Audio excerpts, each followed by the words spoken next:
What's up? It's Jeremy Picker from Amber Creative. This is Deanna with In the Zoning and Print Girl Mafia. This is Ray Weiss with Printing United Alliance. You're listening to the Two Regular Guys podcast. Hosted by Terry Combs RG, Regular Guy, and Aaron Montgomery. The place to be for industry news. The best dad jokes on earth, along with relevant topics to apparel decorators. Fashion to the people.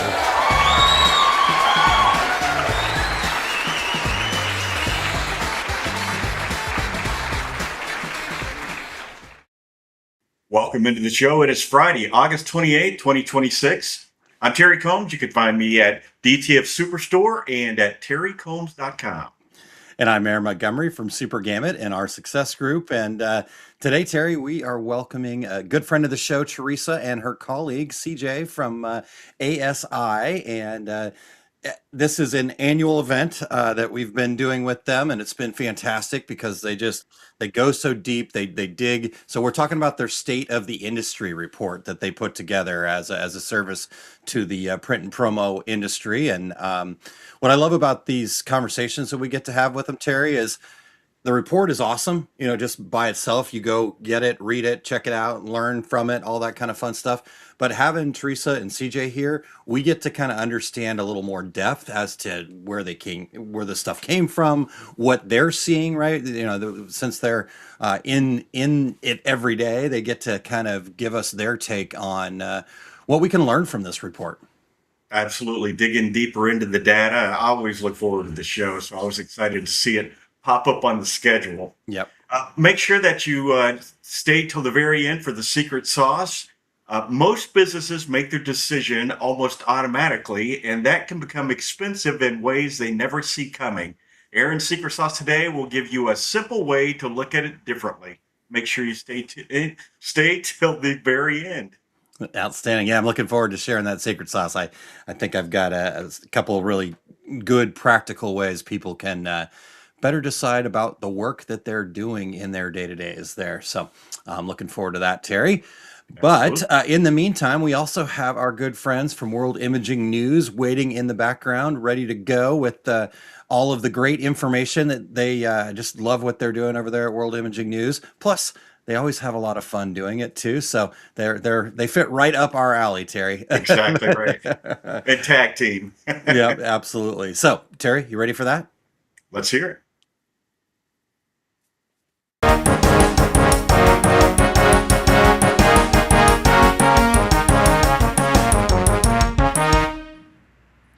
Hey everyone, MJ here. And I'm Dan Barefoot. So I have to ask you, MJ, have you ever been to Las Vegas? Dan, you already know the answer. No. Okay, so what's your plan? Are you practicing your blackjack strategy, warming up your slot pulling arm, or ordering tickets for special entertainment? Then I'm heading to Las Vegas for my very first Printing United Expo, and I cannot wait. So no blackjack, no slots, no getting hypnotized by a fountain show. I am laser focused on great interviews, a special newscast, and the part I'm actually most excited about, finally meeting the Two Regular Guys crew in person. Hey, by the way, I'll be there as well, MJ. Well, then, maybe nobody told you, but I'm part of a special news program on Friday, September 25th at 8 a.m. from Printing United alongside every news host who appears on Two Regular Guys. Did you not get the memo then? Come on, MJ. Yes, I'm on that newscast as well. I got the memo. You know, in fact, I've read the memo, and I may have even framed the memo. Okay, I'm just kidding. Hey, I'm looking forward to having you and Nico in Vegas. I think we're going to come back with some great content and for sure a Two Regular Guys newscast that will go down in the record books. Okay, before this turns into an advertisement for Las Vegas, let's get into the news. There was a major announcement this week about the Impressions Show and Impressions Magazine. Yes, it turns out they were purchased in July by a private equity firm and merged with another trade show and media company last week under the same private equity ownership. They have formed a new parent company called Forge. You know, I've seen this movie before, and usually the sequel is prices go up, services go down. While company officials say no changes are planned for Impressions Magazine or the upcoming Impressions Expos, but as always, time will tell. Another earth-shaking announcement dropped in the past few weeks. Fujifilm Holdings is preparing to spin off 80% of its business innovation division, the business behind office and production print and graphic communication technology, while retaining a 20% minority stake. And this is a big one, since that division covers basically everything Fujifilm makes in printing. Inkjet printheads, ink, toner, presses, large format systems, flexible packaging, and their Fuji Xerox line. That's going to send ripples through the whole industry. No argument there. Our last story covers products launching at Printing United. We've been watching the automation trend very closely, and this year, two companies we follow are bringing out some serious hardware. Coldesi is introducing a 6-station automatic DTF heat press that processes over 350 garments per hour.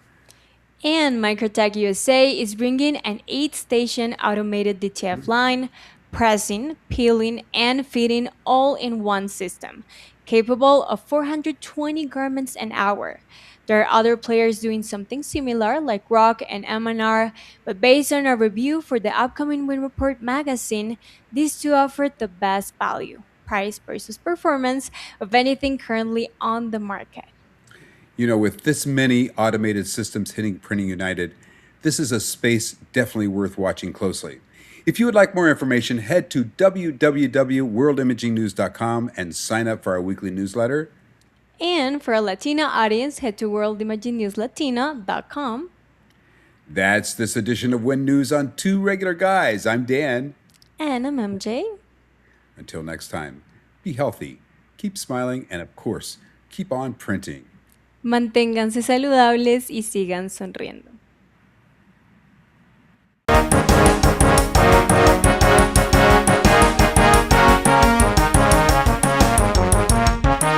Wow. That impression story was surprising. I had not heard that yet. And I think MJ is dead on. Time will tell. Yes. Yeah, definitely. Definitely interesting news. Also, love the fact that, we're just as excited to have all of our good friends from the news sources joining us in Printing United. And can't wait to actually meet MJ in person, get to see Dan again. We'll see Theresa there, Cassie there. Looking forward to it. So, interesting stuff. Definitely make sure you guys, if you are not already signed up for their newsletters, following all their social media stuff, there's a ton of great stuff happening at worldimagingnews.com. So just take a moment here as soon as we're done today and make sure that you go over there and sign up for everything they've got going on over there, Terry. So.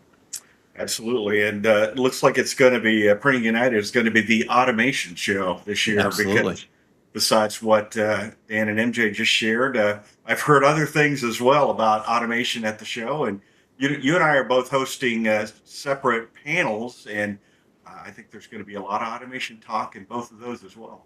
Yeah, I agree. And, like they mentioned, M&R and we get to, over at Super Gamut, we get to work with the good folks at Rock, and what they're working on is pretty freaking amazing too. So excited about all of it. I think this is really going to see lots of really cool changes and for the better inside of our industry, all coming out of Printing United here coming up. And I hate to say this, Terry, less than 3 weeks. Unbelievable. Craziness. All right. Well, let's say good morning to some folks here. We've got Doug Sobel checking in from Los Angeles this morning. Good morning, Doug. Thanks for being here. And Ramona McKee. Good morning. I love that. That's one of my favorite things to say. hit them 3 times. And Rich Lemieux checking in as well. Hello, Rich. So thank you guys for being here. And we're going to learn a ton from our good friends at ASI and Counselor Magazine and the State of the Industry report coming up in just a second. But we need to, I think, like we have to, it's almost required, really for Eric's sake more than anything. We still haven't figured out how to, I mean, we can figure it out, but we didn't plan ahead enough to put him on screen for this. But, dad joke time, Terry. Yeah, absolutely. And I think I have a good one. I'm ready. All right, let's do this.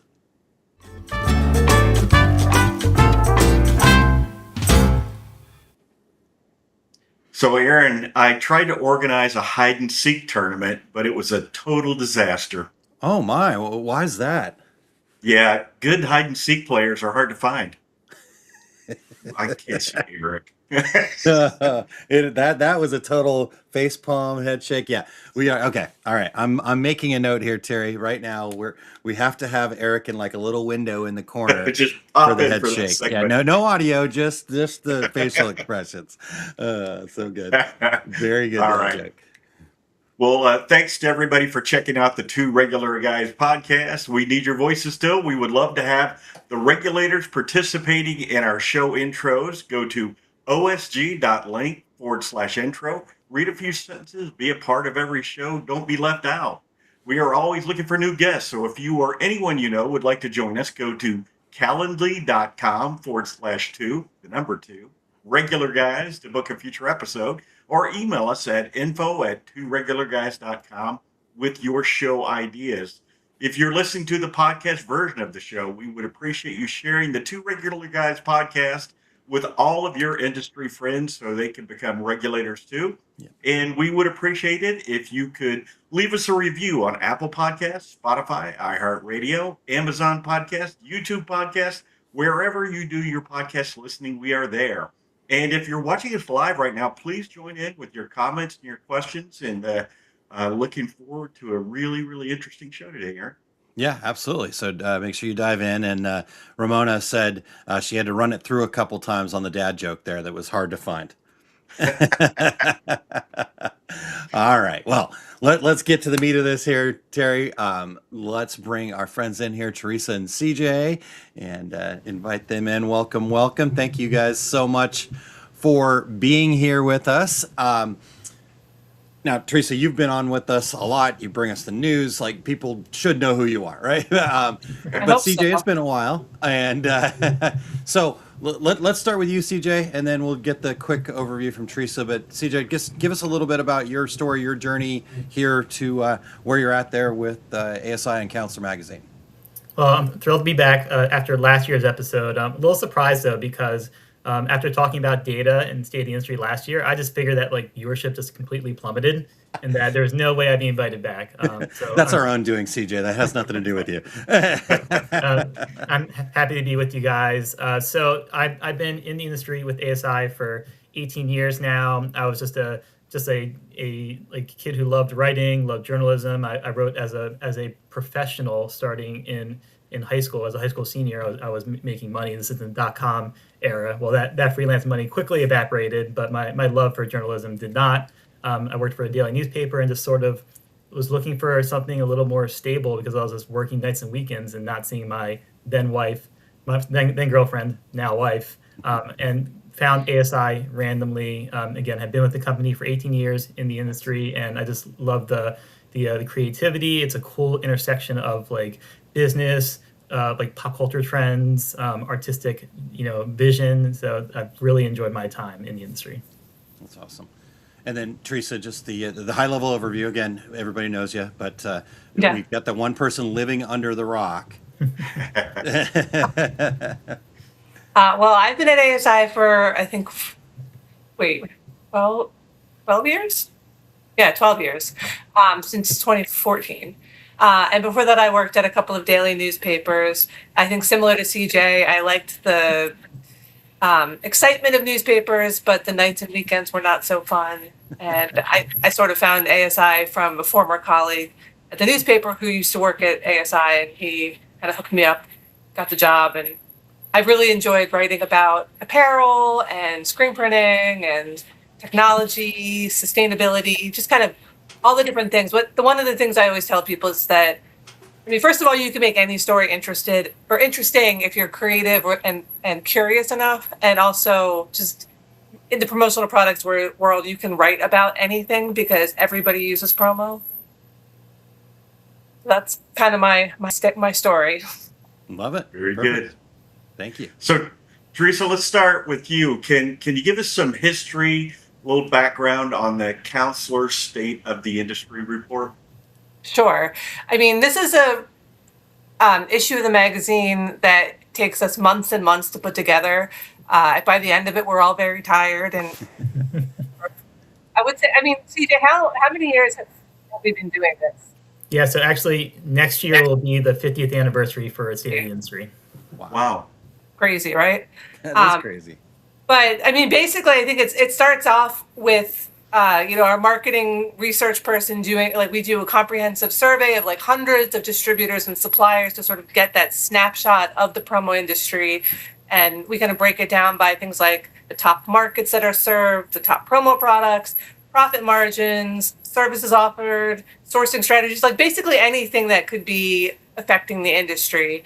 And then once we have all of that data, we as a team will look at it, kind of tease out what the big trends are, and then start talking to different industry leaders to get their insights and put together, a whole package of stories and, data, charts, just everything.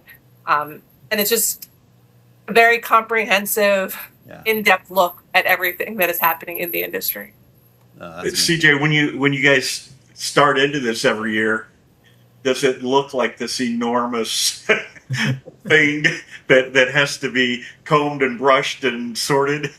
It's like the roller coaster when it's just like clicking up, right? It's like, it's going to be a wild ride, and you're just like steeling yourself for it. It's having, again, being a part of the company for so long now, and having done a lot of these, like we do have it down to a science. We know all the moving parts. It doesn't make it easy. It just means that like we're just good at what we do. But there's a lot to pull together, because we're surveying hundreds of our members and then teasing those insights into articles. We also, in that issue, like we're talking just about our state of the industry data, but we also do our top 40 of the largest distributors and suppliers in the industry. That's its own endeavor. And we do our counselor awards profiles as well, where we honor the people who are making the greatest impact in the promo industry. So that's all in one issue. So it's a lot of work, as you've alluded to. And it's a full, like, true team effort, because everybody is working on parts of it, everyone in our department. That's amazing. Love it. All right, well, I know we talk about this every year, but maybe people are still like, oh yeah, I should go look at that, right? So for those people that haven't dug into the state of the industry report, like, if you could summarize it as best as you can, just to kind of get us heading in the right direction here, what's a takeaway? What's the main takeaway for promo right now? So CJ, would you start us off with that? Yeah, definitely. And that's like kind of our question, because we have to present this every year. And so, like, how do we present it in a way that's like fresh and novel, and like and gives something for our readers to really hang their hat on in terms of what they need to know. The thing that stood out to me is that just in this past decade, there's been so much that's happened, and all these different challenges that promotional products companies, decorators, any business has really had to face, starting with COVID and the pandemic. Then we had the supply chain crisis. After that, there was a great resignation. Nobody could find anybody to work. And then we had tariffs last year. So all these different things that have happened. And I know probably a lot of businesses have felt like, well, okay, let me just get through this crisis. Let me get through this problem. Things will get better. Things will get back to normal. And the reality is it hasn't, right? There's just been a different challenge each year. And so for businesses in our industry and all these different industries, they just have to accept the fact that there's going to be these massive headwinds that they have to contend with. And so instead of just making excuses, they just have to find their ways to be successful, to either pivot, navigate these challenges, whatever the case may be. And that was sort of our mindset, and the theme of this issue is these challenges are going to be there. Here are the strategies you can use to overcome them. Nice. Love it. Any other takeaways or thoughts for that, Theresa, you want to add? I mean, I would just kind of echo what CJ is saying, that there's so many challenges, but I think what I'm always impressed with when I'm talking to people in the industry is how creative and nimble they are, and how there are still the opportunities out there. You know what I mean? Like, they're not giving up. They're not saying like, oh, we can't do this anymore. They're finding new novel ways to tackle these kind of new challenges that they're facing. Awesome. Very good. Very good. So I guess the opposite of the main takeaway is, Theresa, what surprised you most when you started looking through this year's data? Sure. And I think some of the things we're probably going to talk about a little bit later in the episode, but one thing that I was a little surprised by was just that there were all those federal budget cuts, I think, last year, and I thought that they would have a bigger impact on sales and things like education and healthcare. But both of those sectors actually were up in 2025, and they kind of remained the top two markets in promo. So I would have sort of anecdotally expected there to be a bigger hit than there was.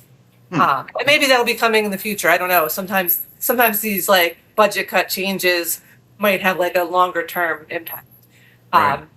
The other thing that I think is kind of surprising is that there's 36% of distributors who say that they're not currently using AI, which is surprising to me because I feel like all the people that I am connected with on like LinkedIn in the industry, they can talk about nothing else besides AI. So it seems like everybody's using it. So it's surprising that there's so many people that are not actually using it yet. I also tell that a lot of people are using AI to write their posts. So that is really surprising, but that's probably also the 36% of people in promo who are not on LinkedIn. So that could be. That's true. I'm already on like a very specialized audience there. Yeah. Exactly. CJ, any surprises for you? So the interesting thing was that we knew that 2025 was a very tough year because of tariffs, and the state of the industry looks at the previous year's data, right? Like a lot of our metrics are based on the previous year. So if we release it, it's a 2026 report, but a lot of the information is 2025, how companies fared. And in previous years, like when there's been very difficult economic times, we can just assume that like everything's going to go down. So like during the recession in 2008, during the pandemic, we can just see that impact across the board with hundreds of different metrics that we have in the report.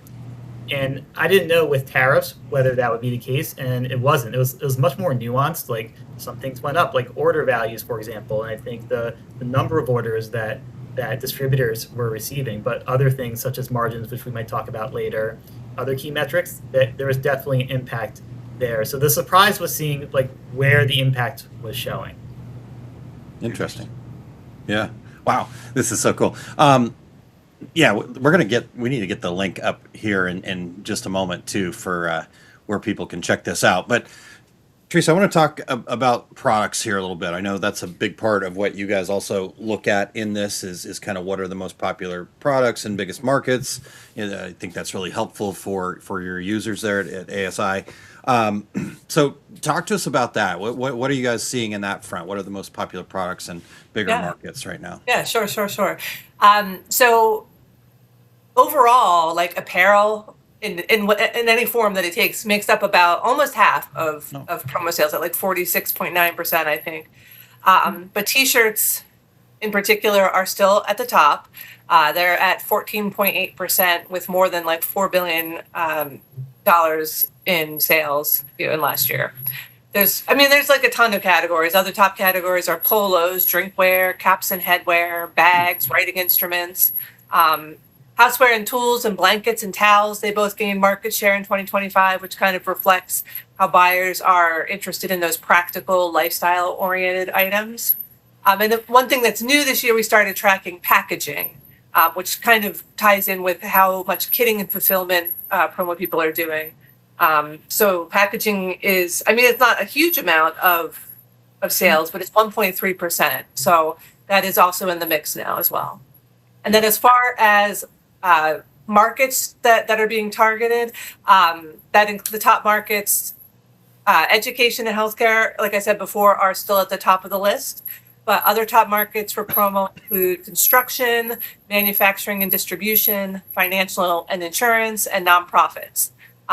So as far as like ones that are down compared to previous years, restaurants, travel and lodging, real estate, and technology, they're on the list, but they've gone down a little bit, which kind of, I think, reflects some of those economic headwinds we were talking about, things like tariffs, high mortgage rates, layoffs in the tech sector, stuff like that. Yeah.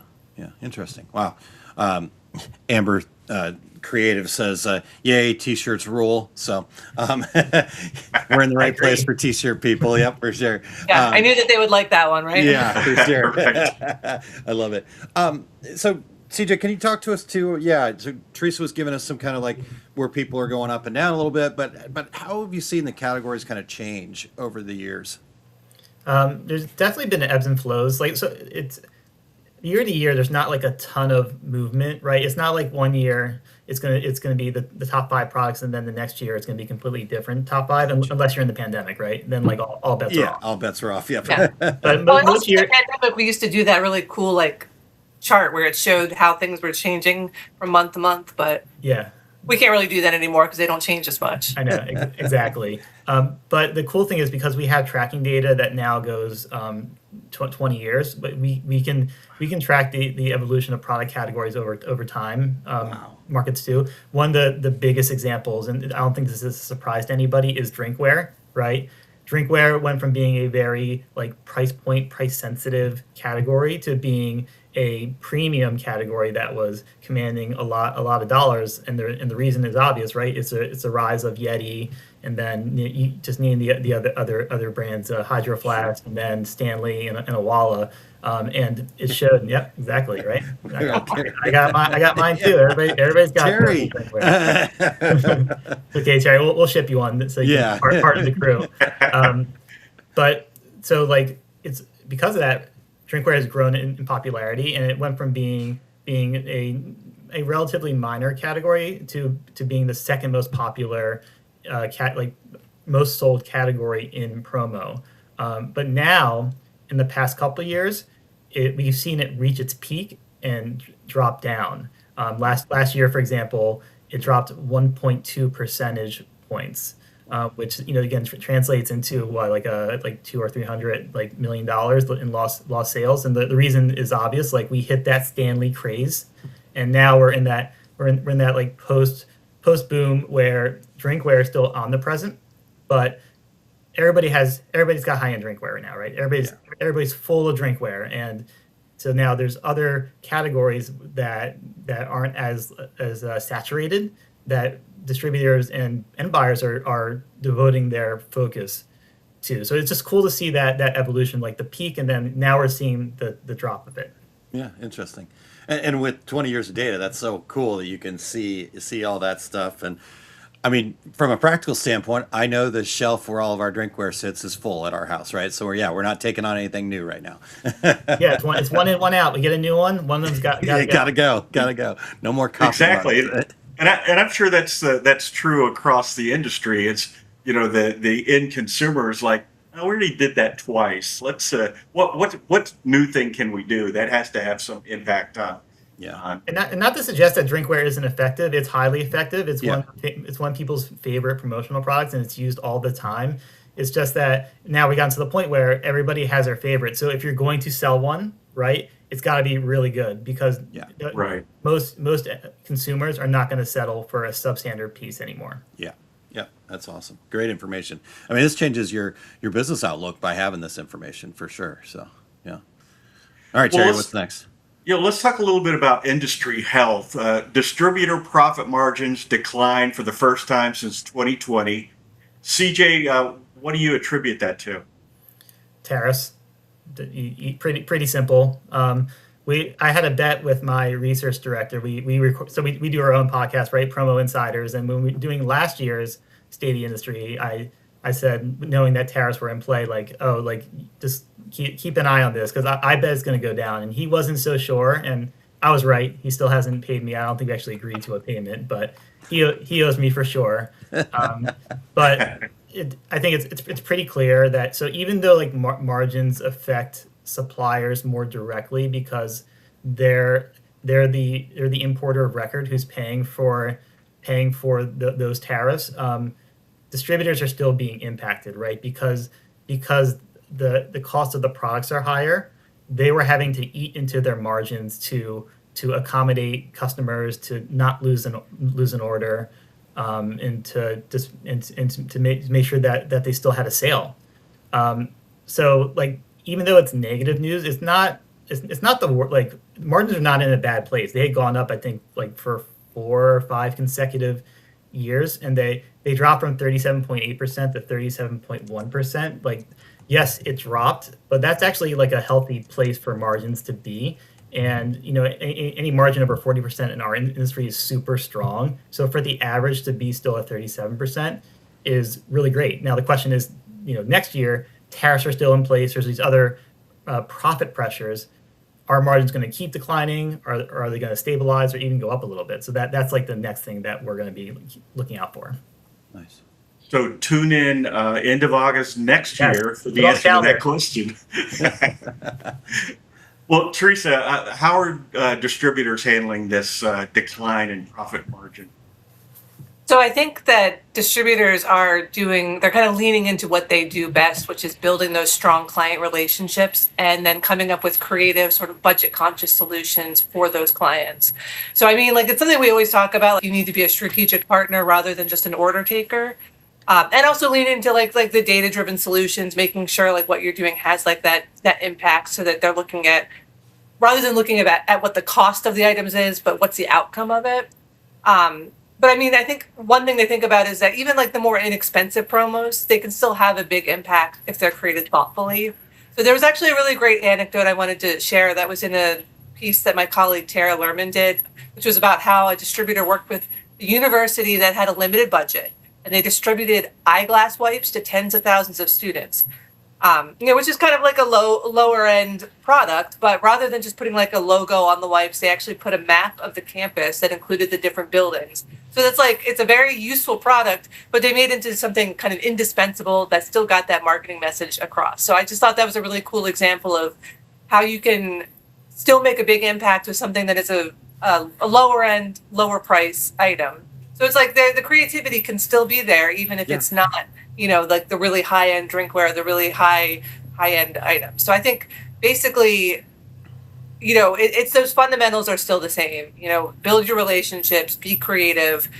You just might have to be creative on different items than you had in the past. I love that, and I will guarantee you that many of our listeners are making note of that right now. Yeah.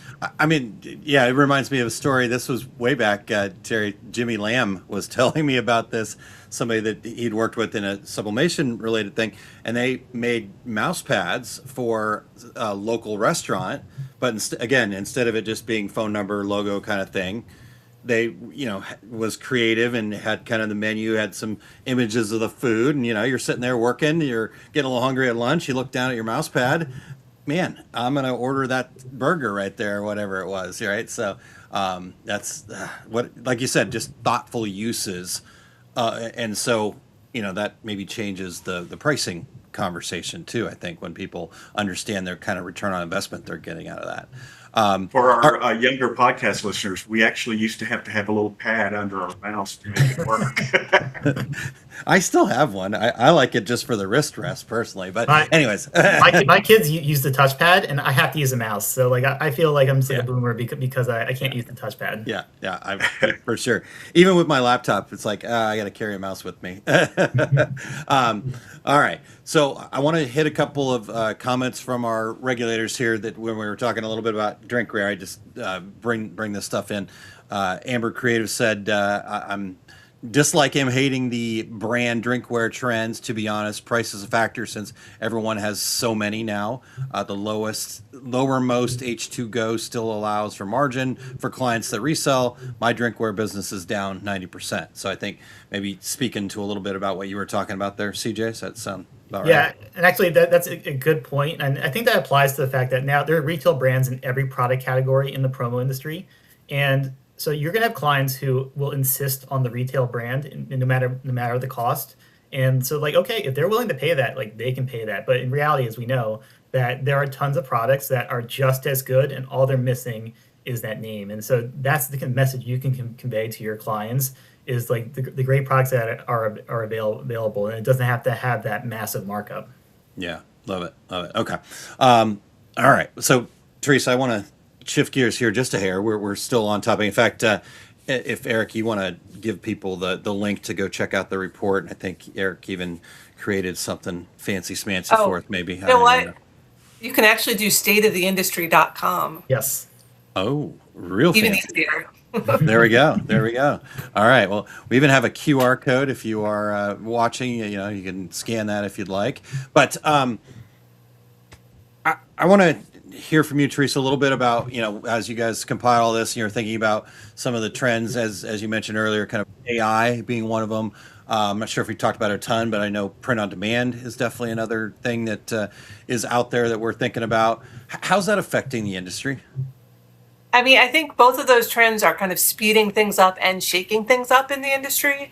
So right now, like I said, there's still a significant part of the industry that hasn't adopted either of those technologies, but over the years, the numbers are rising.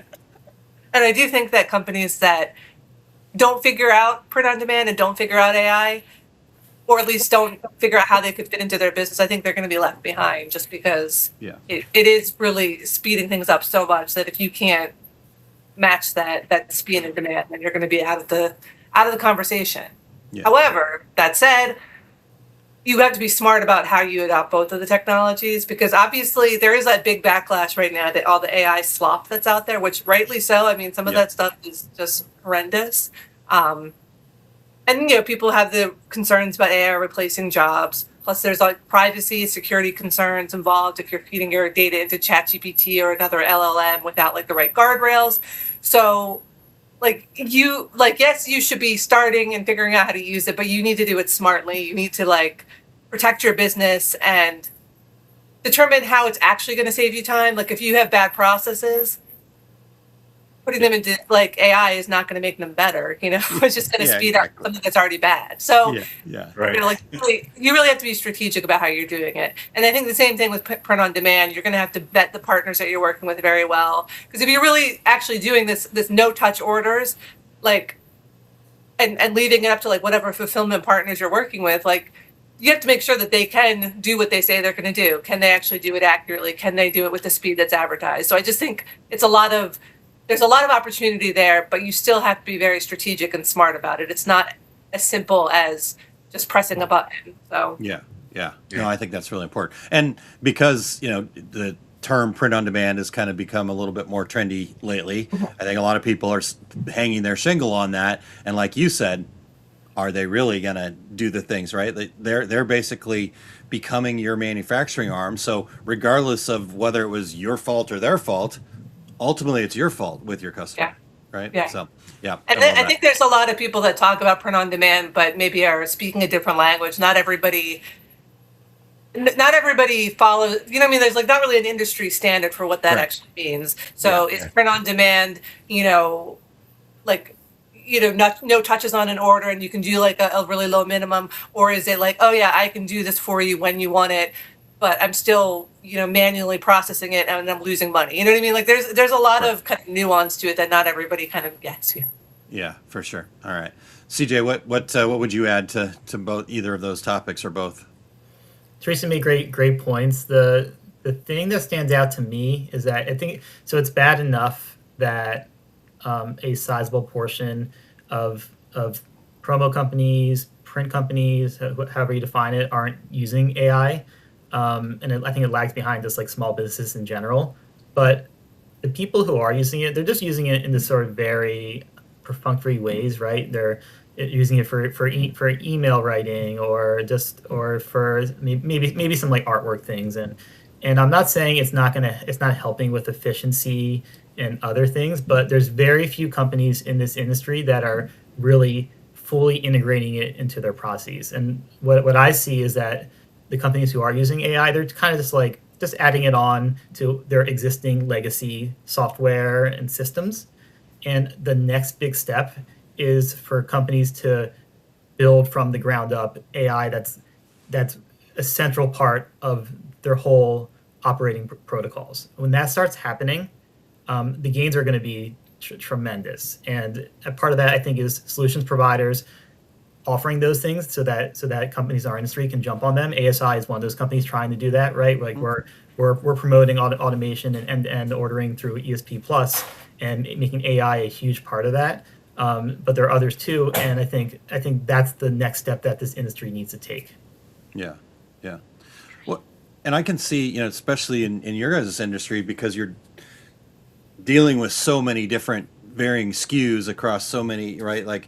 Even just kind of getting your arms around the data, not necessarily to even use AI to make but just narrowing the focus and stuff like that, I could see. And so I'm sure you guys you guys already are kind of a resource for that. So interesting. I didn't think about it that way. So thank you for sharing that. Terry, go ahead. Well, CJ, you kind of touched on this already, but can you talk a little bit about product sourcing and how this geopolitical uncertainty, tariffs are affecting that?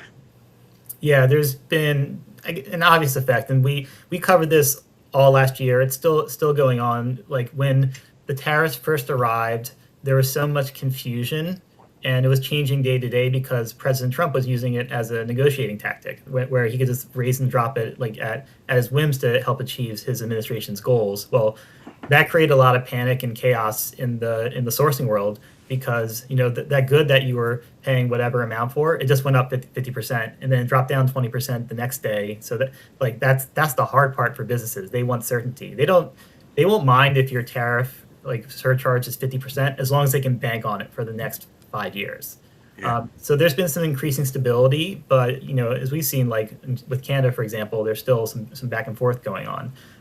To your question, the impact, we saw a much broader and diverse sourcing strategy. So this industry, the promo industry, has been so reliant on China. Well, we saw increases in other countries like Thailand and Bangladesh and Vietnam and in India even.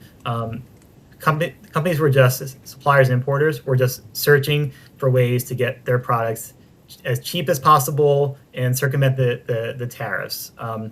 And even though that was hard, I think it's actually promoting a admirable end result, which is the fact that too many companies have been way too reliant on China. And they, as we've seen with other instances like the pandemic, being reliant on one country can bite you in the ass big time. So it's promoting diversity in sourcing, and that might be a good thing for companies that needed the push to do that and didn't have that impetus maybe as much previously. Theresa, how about you? How are suppliers and distributors responding to this? Yeah, I mean, what CJ said about the diversification of supply chains is really spot on. One supplier that I had talked to, top 40 company, Sunscope, they told me that they had shifted their sourcing from 99% of their products coming from China a few years ago. Now they're down to only about 40% coming in from China. So that's a huge trend. In addition to just diversifying over different countries, there's also a lot of nearshoring that has been happening where suppliers are sourcing from facilities in Mexico or Latin America, which helps shorten the lead times, lessen inventory requirements. It also creates that more stability and flexibility that they're looking for. So that's been a big trend. Other things that they've been doing are looking for ways to lock in contracts when they're buying raw materials so that there's more of a stable fixed price when that's possible. Sometimes they might look for alternative materials to make products out of so that that's not as costly. I mean, they're really looking at a lot of different avenues. And on the distributor side, actually, I think we found that they're narrowing their supplier networks as opposed to in the past they were working with more and more suppliers. They're actually kind of narrowing down to more trusted partners who can consistently deliver the quality, speed, and reliability they're looking for. So there's a lot of different, strategies and a lot of different things that suppliers and distributors in the industry are doing. Yeah, love it. All right, Theresa, as we're kind of getting down towards the end here, I want to keep going with you here for just a moment. Based on everything coming out of this report and everything you guys were able to do with this amazing stuff, by the way, if you guys will go over to stateoftheindustry.com, that's really cool. It takes you right there. So with that, what should we be paying more attention to? Well, so what I actually think there was this one thing, actually, I think CJ did this. It was a report called Truth in Numbers. And we actually looked at SOI findings and other ASI research metrics and then compared them with broader economic data. And it was a way to look at these well-worn sort of business cliches and see how they hold up. So it's marketing budgets are the first to be cut. Well, is that actually true? As Wall Street goes, so goes Main Street. Things like that, which I thought was really interesting, just because we're so used to, people will just say things like that, but they don't have anything necessarily to back it up. So now, some of those things do sort of hold true, but there's more nuance to it. So I feel like it's very easy to get kind of stuck in those business cliches and just those, everybody knows this, of course it's true, but it's step back and actually look at the numbers. So obviously we did it for just those sort of a couple of different sayings, but I think you can do that with your own business too. Take the time to step back. I know we're all busy. I know it's been crisis after crisis after crisis, but just be kind of, I guess, challenge your assumptions, because you don't know what is actually happening in your business unless you are actually stepping back from it, from the day to day, and then looking at your own data, your own trends, and then you can have a better idea of what you need to do next. I love that. Challenge your own assumptions. Excellent. CJ, how about you? What stands out that we should be paying more attention to based on this report here?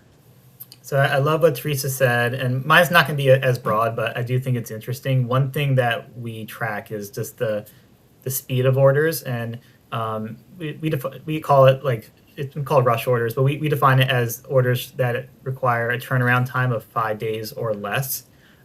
This became a point of focus again during the supply chain crisis when nobody could get products, and those rush orders they dropped.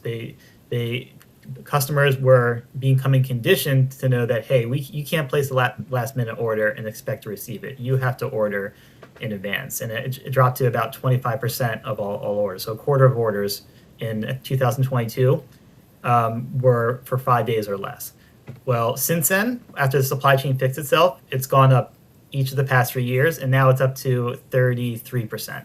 So now a third of orders are that quick turnaround time. And so it was, I think, nice for distributors to have that cushion when things were difficult. But we all recognize we live in an Amazon world where we order something and we expect it next day, if not the same day. Your buyers are acting the exact same way. They are not planning months in advance for their promo orders. They are forgetting about it to the last minute and then giving you a panicked call, email, or text and saying, I need something for tomorrow, right? And so it's great if you're a promo distributor and can deliver, but the reality is that your buyers are falling back on their worst habits, and so you need to be proactive and get in front of it so that you can plan ahead, because otherwise they're just going to default to getting into something as quick as possible. Love it. I love that. I was sitting here thinking the same thing. We're living in an Amazon world, so that's the way people think today. This has been awesome. As always, where can people find you guys, find out about ASI? Theresa, we'll start with you. So I'm pretty easy to find. I'm on pretty much all the social media platforms, although I would say I'm most active on LinkedIn and Instagram at this point, but it's under my name, basically. It might have an ASI thrown in on some of them, but I think you can find me. I don't think you have to try that hard. You'll be able to find me. Yeah. Like I said, the full report is stateoftheindustry.com. You can find all of ASI's news on asicentral.com/news. And then, of course, promofortheplanet.com. So There you go. if you want to have like a update on sustainability stuff. All right. How about you, CJ? So everything Theresa mentioned in terms of like our website and things like that is definitely the place to go. Yeah, asicentral.com/news is our main news site, and we're producing content, 5 days a week, tons of different stuff. And then for me personally, I'm not super active on social media, but LinkedIn is the platform that I'm definitely on the most, and so that you can definitely find me on there to search my name. Awesome. Fantastic. Wow. Great stuff. Thank you, guys. And CJ, definitely need you back next year. So don't try to get out of it again. But I didn't stand back at this time. I tried to be funny and insightful. Hopefully the numbers will go up. There you go. All right. Well, you did awesome. Appreciate you guys so much. This has been fantastic. And you guys need to go check out that report right away and make sure that you guys are connecting with ASI. Great stuff that you guys do for the industry. So thank you very much. Thank you. Thanks. Cool. Fantastic. Aaron, I'm flabbergasted that a third of promo people don't use AI at all. It's amazing to me.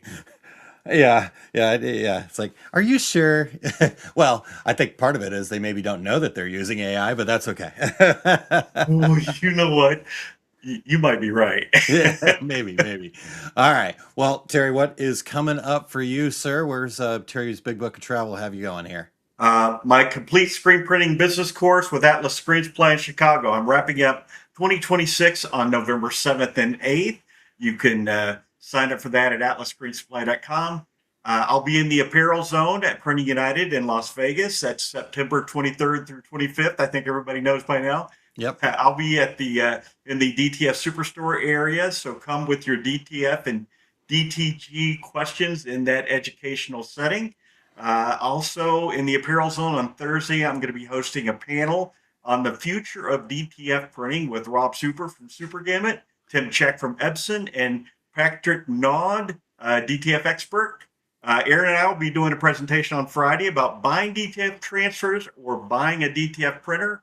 And watch for all of my upcoming events at terrycombs.com.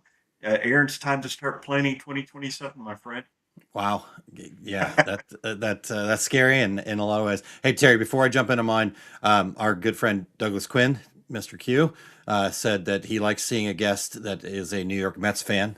He thought he was the only one. So apparently CJ had some Mets stuff in the background there. So I had to put that up there. All right. As we know, Printing United coming up. I want to focus on one event for myself here today, though, because I just know what people are going to be missing if they don't really truly understand what this thing's all about. So I'm going to go a little bit deeper into this, but the small business owners, it becomes that steady, like I'm running the business, right, each day. And you just wake up and you kind of have that question like, do I run this business or does the business run me?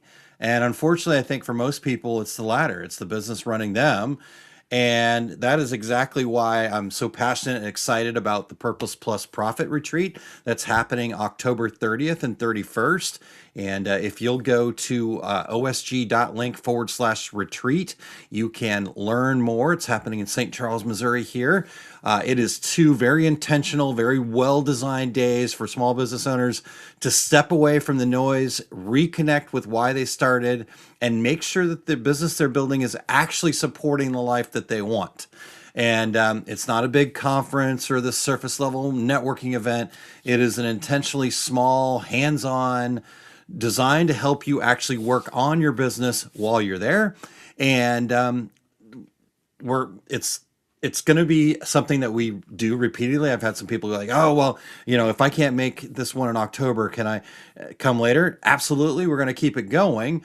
But each one is going to have a very specific focus, right? And so this October, we're talking about who are the customers that you can be serving that's going to bring the best to your business, the most profitability to your business. How does your purpose connect to that niche?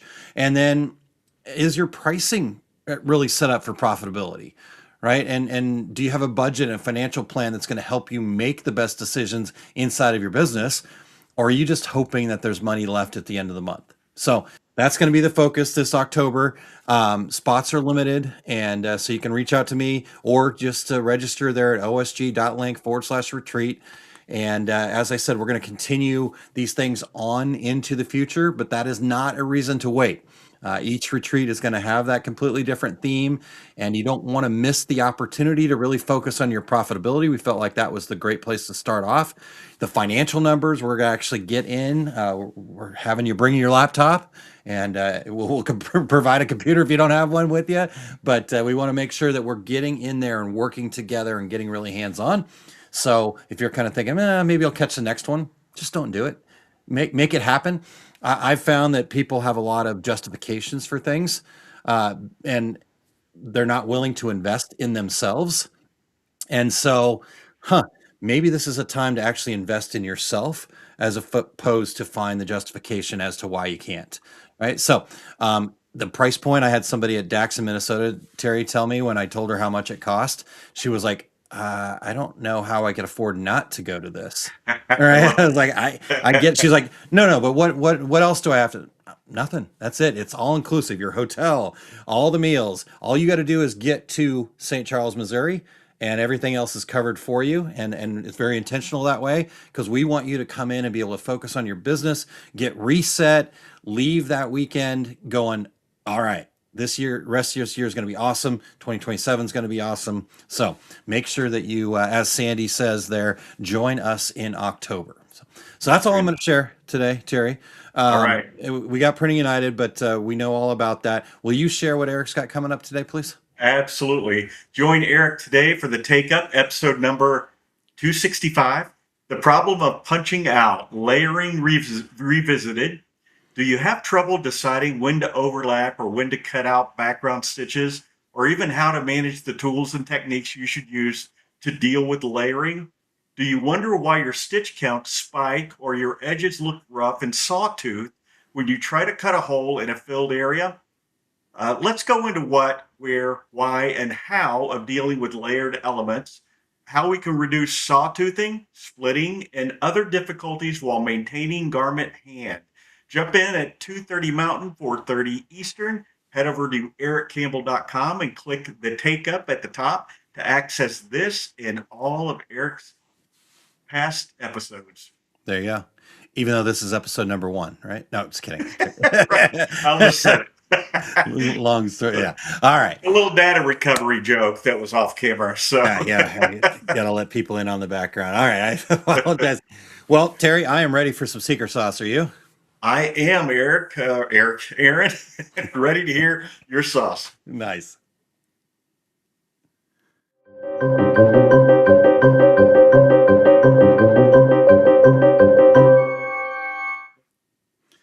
All right, I'm going to say something that some of you might not immediately understand.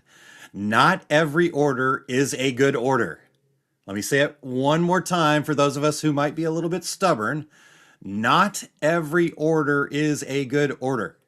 A lot of decorators, they think success means saying yes to more orders, but every order we take in, we accept, it uses capacity, it takes up our attention, our production time, our customer service energy, and ultimately even our cash when it comes to inventory, right? The better question is not, can I produce this? It's, should my business produce this order?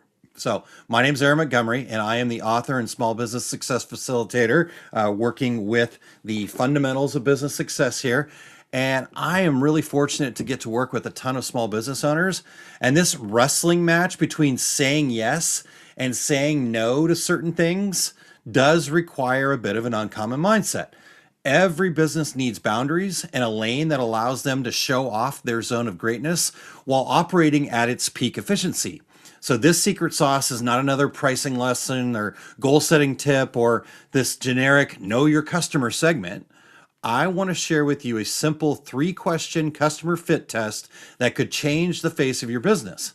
My favorite part is that this secret sauce is very practical without a lot of mental gymnastics, as long as you're willing to trust your instincts. Now, before I get to the questions, let me quickly address this idea of trusting your instincts. When I started our success group over 6 years ago, I thought business owners needed how-to training and step-by-step guides, as that's what all the gurus said to build and what most businesses seem to be asking for. But those things set each business owner up for failure. Each business is 100% unique from the next one. So how I do it and how my thinking has changed over those 6 years is, if you could reach the same success, there could be 2 different paths. Each person intuitively knows inside themselves what they need, yet we're not willing to trust that intuition. And it was the one time something didn't go right, or maybe the multiple years we've spent letting ourselves down little by little, that caused us to lose that trust in our intuition. But here is the reality. Those assumed negative events were for a reason. And that's the truth, right? Every single one of those quote unquote negative events was for a reason. We were just not ready for that next level yet. And we still had to learn what we only learn from the benefit of hindsight. So the challenges you faced shaped you, and the missed promises to ourselves were just part of our unique journey. So you can actually answer these 3 questions and more from your instincts. So that's step one. You have to trust yourself. I apologize. I had to get up on a soapbox for just a moment to get everybody to just trust your instincts. All right. Now, if you're willing to trust your instincts, then you can quickly determine if a customer job is a fit for your business through these 3 questions. Ready? Here we go. Does this order fit what we do well? Right? Not can we figure it out, right? I know that that's possible. You guys can all figure it out. But almost every decorator is going to think about, like, can I figure this out? No, the real question is, does it fit your equipment, your skills, your workflow, the quantities you're good at, turnaround time? Is it a sweet spot for your business? So does this order fit well, number 1? Number 2, does this customer value what we do well, right? If your advantage is service, consistency, fast turnaround, creative help, premium quality, whatever it is for you, right? It could be a combination of those things. It could be more than that. But the customer only cares about being 3 cents cheaper. That's probably not alignment. That's an order we're saying no to. Okay, that's 2. Number 3, and this is, I think, the most important one. If I got 10 more customers exactly like this, would I be excited? Right? And not only is this, I think, the most important question, but it's also the killer question. It's like, oh, interesting. It makes me think bigger picture. One difficult customer or awkward order, I think we'll tolerate that, right, as a business. But businesses accidentally grow by repeating what they accept. So if 10 more of that customer would make your business miserable from day to day, stop calling that growth. That's the fastest way to self-sabotage. And it's also a trip to learning what it means to go out of business slowly and painfully if we keep taking on work that from people that we're not going to be excited to work with, right? So that's number 3. And yes, I definitely saved the best for last. And I know that sounds harsh, but think about the future. If 10 more customers exactly like this one walk through the door tomorrow, would you celebrate or would you panic? That one order is not worth it because whatever you keep saying yes to, you're teaching your business to become. I know there are times when we feel like we need the order and the money that comes along with it to survive, but the opposite is actually happening. You are taking up space, you are taking up time and capacity with a customer who is not a fit, and therefore customers who are a fit don't have the space to get your attention and they end up going elsewhere. The Pareto principle, or what most of us call the 80-20 rule, tells us that 80% of our issues come from the bottom 20% of our customers. But it also tells us that 80% of our revenue comes from the top 20% of our customers.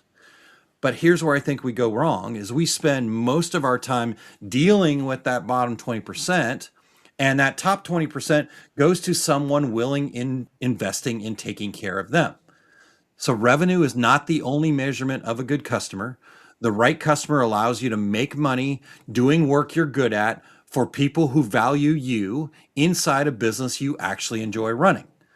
So take your last 5 orders. Don't judge them by revenue alone. Run each of them through those 3 questions, and you may discover that your customers you've been trying so desperately to get more business from are actually the customers you need fewer from. So that is your secret sauce for today. 3 simple questions you can answer in a moment that will drastically change things inside of your business.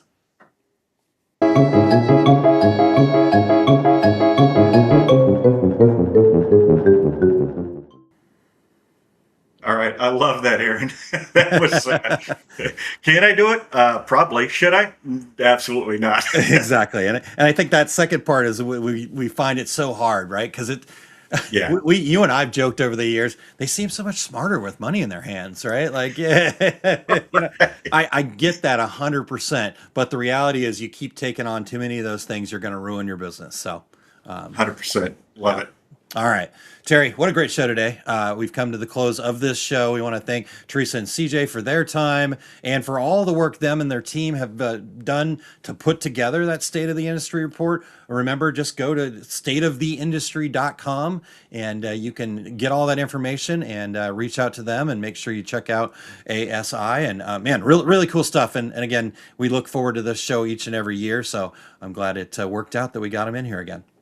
Absolutely. We also want to thank our show producer, Eric Campbell, for all he does, keeping us on the air, pushing those buttons, turning those wheels, even though he didn't think my dad joke was as funny as I did.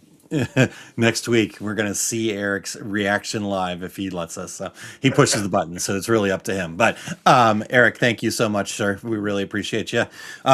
Terry, next week, we're really excited. We get to do what we call a host show around here. And we're going to do this is going to be fun. We're going to do the print shop BS detector. And yes, BS stands for what you think it is. Baloney, right? But Terry and I are going to take on common industry claims, and we're going to put them through our very unique BS detector. And so this is going to be a blast. We're looking forward to this next week, Terry. I am very much looking forward to that show. Until then, I'm Terry Combs. He's Aaron Montgomery. And that was the Two Regular Guys. Here we go.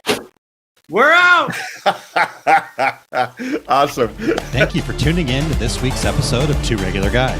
We're here because of listeners like you, and we're so grateful to have you on this journey with us. For more valuable insight, be sure to visit our website, 2regularguys.com, and join the conversation on our Facebook page. And hey, if you or someone you know has expertise, a unique perspective, or a story worth sharing, we'd love to have them as a guest on the show. Just reach out. Remember, success in this industry isn't just about the equipment you own or the techniques you've mastered. It's about the mindset you bring and the connections you build. Keep learning, stay curious, and don't be afraid to think differently. Keep pressing on, and we'll catch you on the next episode of the Two Regular Guys.